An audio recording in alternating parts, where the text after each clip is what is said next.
A few moments later. Assalamualaikum warahmatullahi wabarakatuh. Halo, perkenalkan nama saya Nada Fitria dari kelas 11 Teknologi Farmasi. Di sini saya akan menjelaskan sedikit tentang Laksamada Maeda Tadashi dan perannya dalam proses kemerdekaan Indonesia. Bernama Laksamada Maeda Tadashi, ia lahir di Kagoshima, Jepang pada tanggal 3 Maret 1000. Ia berasal dari keluarga keturunan kelas samurai dan ayahnya adalah seorang kepala sekolah di Kajiki. Pada di usianya yang ke-18 tahun, ia mengambil Akademi Angkatan Laut di Jepang dan mengambil spesialis navigasi.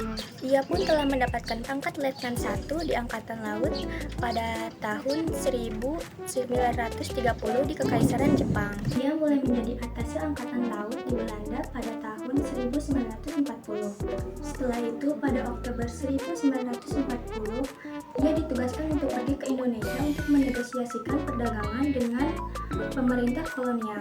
Pada pertengahan 1941, ia kembali ke Jepang sebagai seksi urusan Eropa. Ia kembali ke Indonesia setelah Jepang menyerbu Hindia Belanda pada tahun 1942.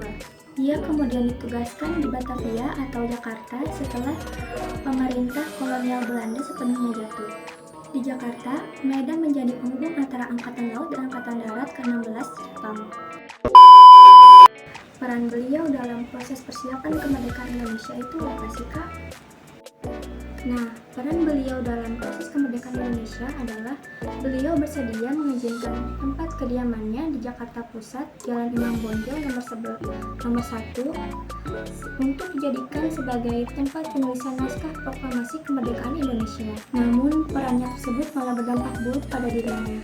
Dia ditangkap oleh tentara sekutu atas gagal dalam mempertahankan status quo, lalu dipenjarakan.